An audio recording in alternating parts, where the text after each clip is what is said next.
over. Hi there. I'm Chloe, a woman who once believed in perfect marriages and fairy tale endings. Let me take you back to the day that convinced me that my life was finally coming together, the day Brian and I got married. The room was brimming with the aroma of fresh lilies and roses, a scent that mixed with the sharp note of hairspray and makeup in the air. I was sitting in front of the vanity, my mother beside me, helping me with my makeup. My bridesmaids were bustling around, giggling and whispering, their joy infectious. "Chloe, you look absolutely stunning," my mother said, tears brimming in her eyes. "Your father would have been so proud." "Thank you, Mom," I replied, a knot forming in my stomach at the mention of my father, who had passed away 2 years prior. My 8-year-old son, Max, ran into the room, his small tuxedo a size too large, his eyes beaming with excitement and curiosity. "Mom, you look like a princess," I chuckled. "Thank you, Max. And you look like a very handsome young man." Max was my life before Brian came into the picture. I had him when I was just a teen, and his biological father left us when Max was a baby. It had been Max and me against the world until I met Brian. The wedding ceremony was as dreamlike as I had hoped it would be. Standing at the altar, I looked into Brian's eyes and felt an unspoken promise of shared tomorrows and endless love. As we exchanged vows, I couldn't help but think that this was the family I had always longed for. Husband, son, a home filled with love. "Chloe, do you take Brian to be your lawful wedded husband?" the minister intoned, his voice reverberating through the chapel.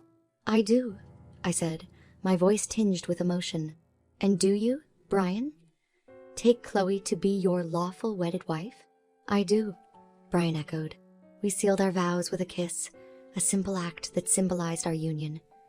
The room erupted in applause, and for a moment I felt like the protagonist in a romantic movie.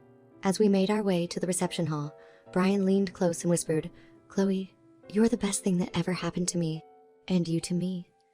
I whispered back, gripping his hand, my wedding ring glinting in the soft lighting. The reception was a whirlwind of music, laughter, and endless chatter. Everyone was delighted. The atmosphere was electric, and the euphoria of love filled the air. We danced, laughed, and feasted, Max joining us on the dance floor, his eyes shining with innocent joy.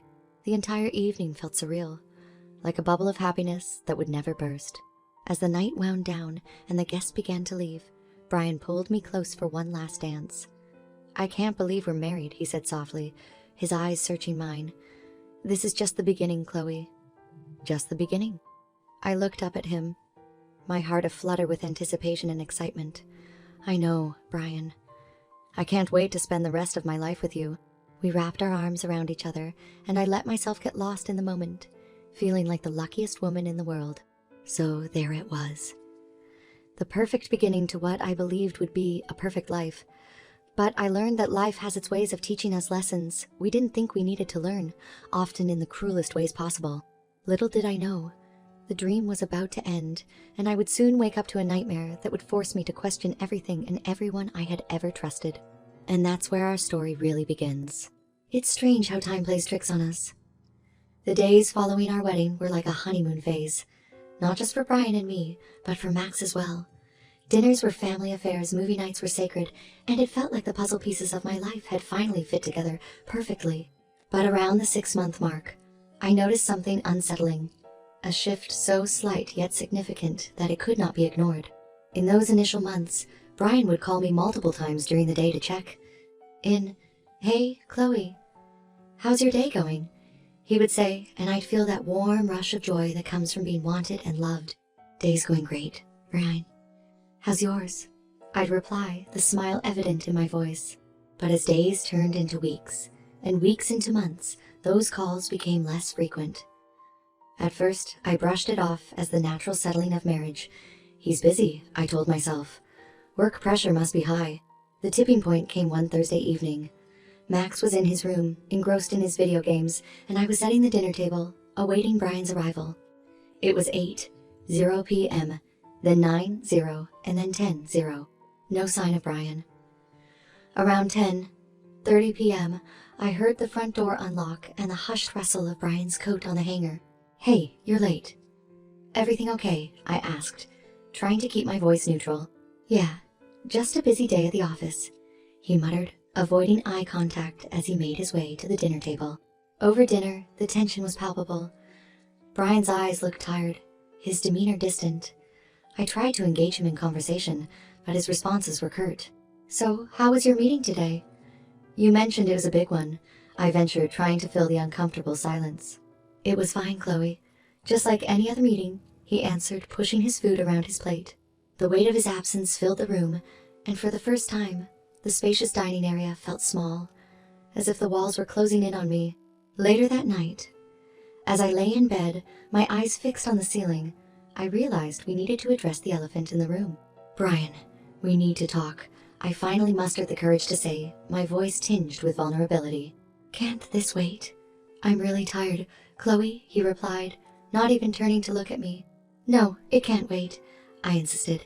"Something's off and we need to address it. Look, it's just work stress, okay? Can we talk about this later?" He snapped, pulling the blanket over himself. As I stared at his back, a million questions raced through my mind. Is he having an affair? Is he tired of us? Of me? The uncertainty was crushing, but I couldn't force him to open up. "Fine," I relented, turning off the bedside lamp. "We'll talk later." The room plunged into darkness, but the knot of worry inside me remained, glowing like a tiny, persistent ember. I lay there in the quiet, next to a man who suddenly felt like a stranger. My heart ached at the realization that something fundamental had shifted in our relationship. Moments like these are pivotal in a marriage, I thought, feeling the distance widen between us on our shared bed. But I was too naive, too hesitant to push. A decision I would soon come to regret. That night marked the unraveling, a gradual pulling apart of the threads that once tightly wove our lives together. It was like a dark cloud had settled over us, an ominous precursor to the storm that was yet to come. If only I'd known what lay ahead. Isn't it funny how we often realize the importance of a moment when it's just a memory? I thought, as I finally drifted into a restless sleep, completely unaware of how much more unraveled our life was about to become. Some people say that the true test of a relationship isn't how you handle the good times, but how you weather the bad ones. I used to think of bad times as arguments over where to spend the holidays, or perhaps financial stress. But what happened next was a cataclysm, something that challenged the very core of my beliefs and love. About a year after our marriage, Brian continued to grow more distant. There were nights he wouldn't come home at all, offering excuses like business trips or late night work sessions. Despite the evasiveness, a part of me wanted to believe him. Perhaps I was just trying to protect Max and myself from the cruel reality knocking at our door. One day, Max came home from school with a limp. His face was twisted in pain, but he tried to mask it with a brave smile. "What happened to you?" I asked, alarmed. "I tripped on the playground." "Mom," he replied, trying to sound nonchalant. Concerned, I took him to the doctor, where an X-ray revealed that his leg was broken. I was bewildered. How could a simple trip result in such an injury? Max looked at me, his eyes clouded with a mixture of fear and something else. Guilt. Once we were back home, Brian took me aside. "Chloe, I think Max is trying to make me look bad," he said cautiously. "He told the doctor that I broke his leg." I felt like the room was spinning. What? Why would he say that?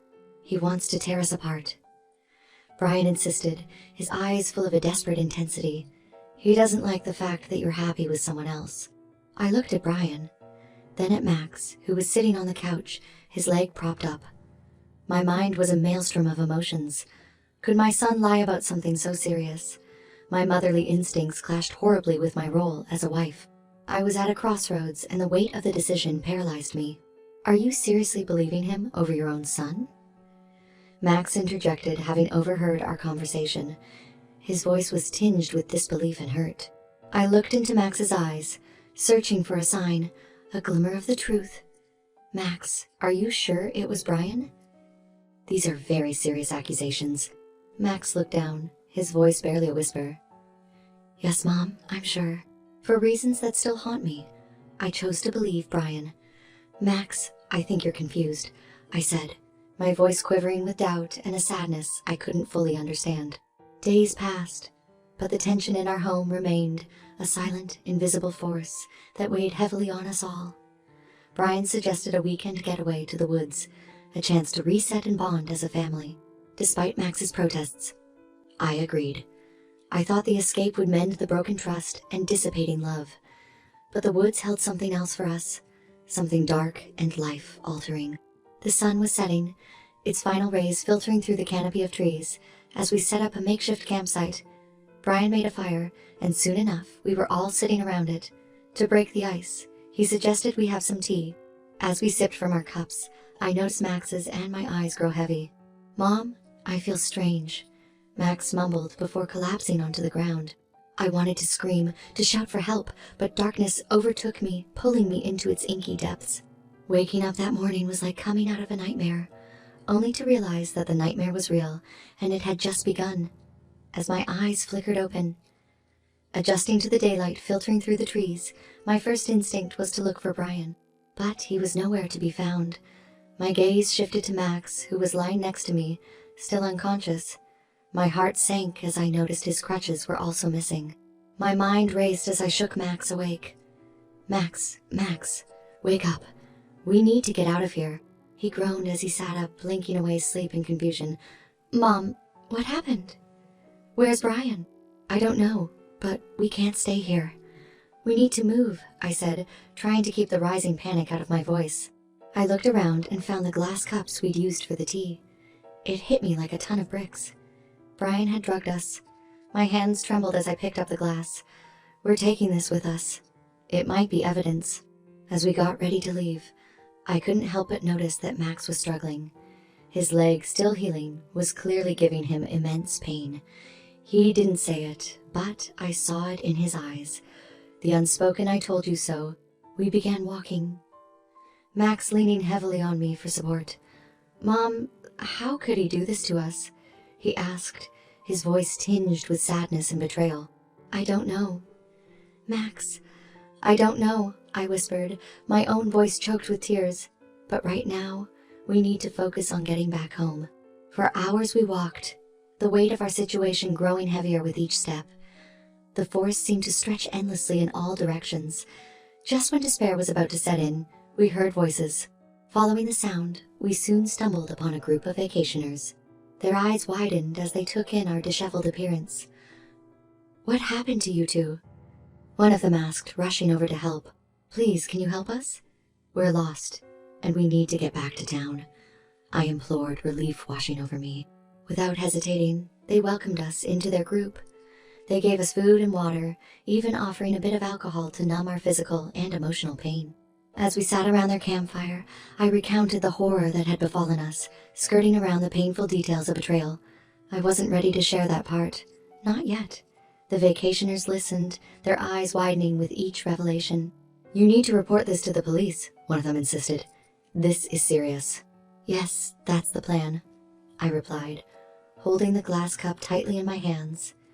It felt like my last connection to a life that was spiraling out of control. They arranged transportation for us back to town, and as the vehicle rumbled down the road, I looked at Max. His face was pale, but his eyes met mine, and in that moment, a newfound resolve settled in. Brian had taken so much from us, but he couldn't take away our will to fight. As we neared home, my mind shifted to the tasks that lay ahead: finding Brian, going to the police, securing Max's safety. But for now, I took comfort in knowing that we had survived. Against all odds. So this is what it feels like to be on the edge, I thought, to teeter between despair and hope, fear and courage. We were alive, and that was both a miracle and a call to action. I held Max's hand tighter, as if I could transfer my newfound resolve into him. A trip to remember, indeed. It was the trip that broke us, but it would also be the trip that rebuilt us in ways I could never have imagined. Our vehicle pulled into the driveway, and as I looked at our house, a symbol of what once felt like security and love, I realized that we were entering a new chapter, one where the lines between villains and heroes were terrifyingly blurred, and it was up to me to make things right, no matter what it took. Returning home should have felt like a sanctuary, a safe place where we could gather our thoughts and breathe. But as I unlocked the door, I felt like I was intruding into a stranger's life. Everything looked the same, yet so irrevocably different. Half of Brian's belongings were missing, a glaring reminder of his calculated betrayal. I couldn't shake the feeling that we were far from safe. "I'll look around for Brian while you stay here." "Max," I said, attempting to mask my nervousness. "Mom, are you sure? You don't have to do this alone." Max replied, his eyes filled with concern. "I have to. I'll also go to the police and get you new crutches. Just lock the door behind me and don't open it for anyone but me, okay?" Max nodded, a look of resignation crossing his features. "Okay, Mom. Please be careful."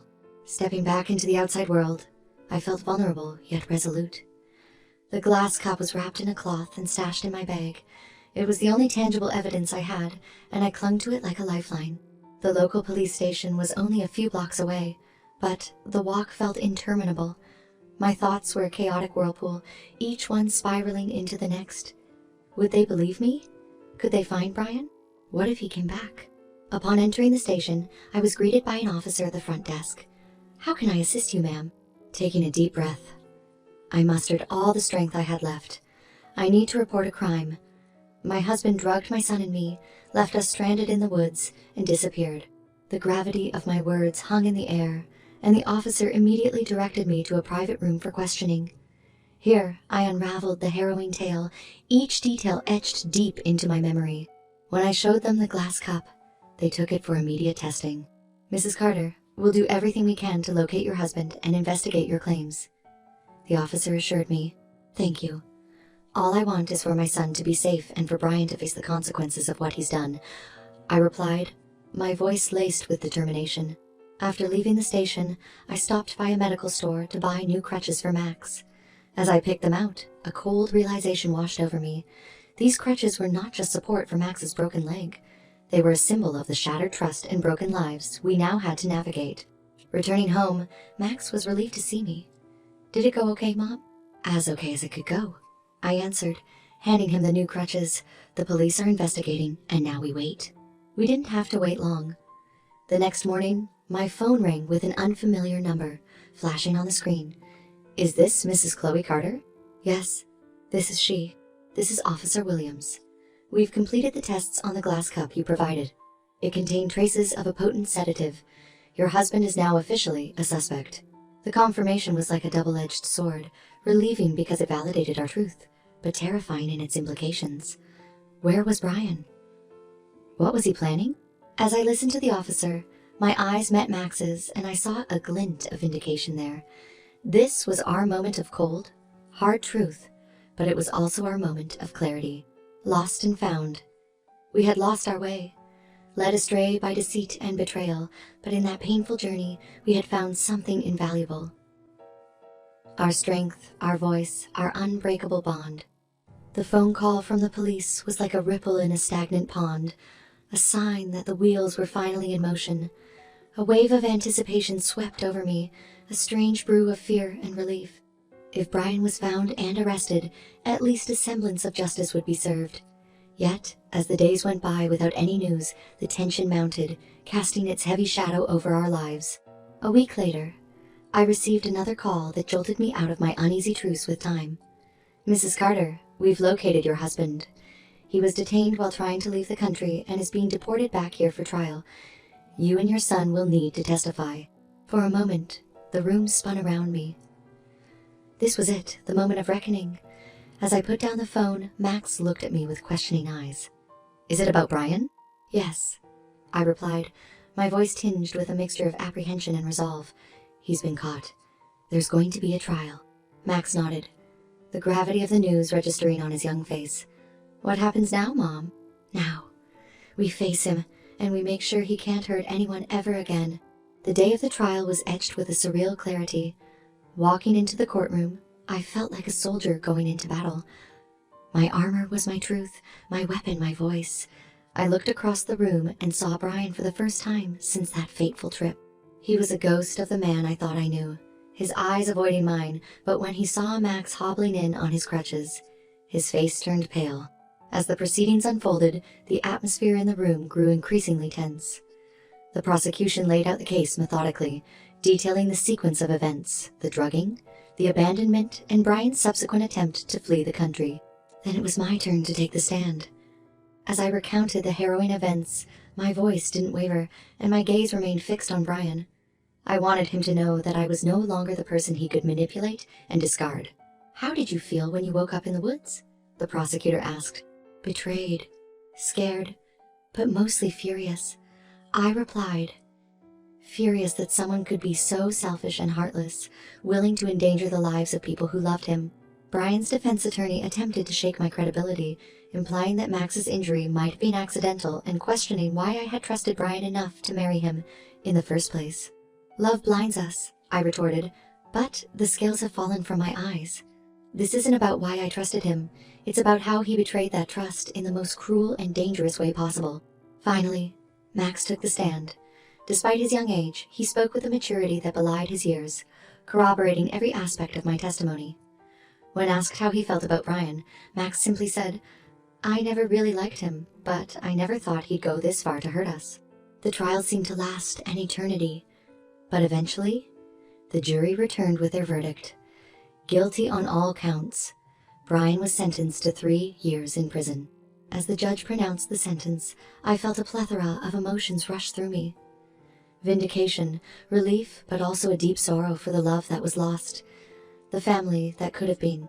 As we left the courtroom, Max looked up at me. "Is it over, Mom?" I squeezed his hand. "No, Max, it's not over, but it's a new beginning for us. We can finally close this painful chapter and start anew." The reckoning had come, not just for Brian, but for Max and me as well. We had stared into the abyss, teetering on the edge, and somehow found our way back. Justice, in its own way, had been served. But as we walked out of that courtroom, I realized that the true victory was not in Brian's conviction, but in our own transformation. "We survived, Max," I said softly as we stepped into the sunlight, its warmth contrasting sharply with the cold, hard walls we had just left behind. "Now, let's live." It was as if a weight had been lifted, the dark clouds parting to reveal a glimmer of sunshine. Life would never be the same again. Some scars just don't fade, but for the first time in a long time, the path ahead seemed illuminated by the light of newfound strength and indomitable spirit. "We will live, Mom," Max affirmed, squeezing my hand in return. "We will." And with that resolve echoing in our hearts, we stepped forward, not just as survivors, but as warriors of our own destiny. A chapter had ended, but our story was far from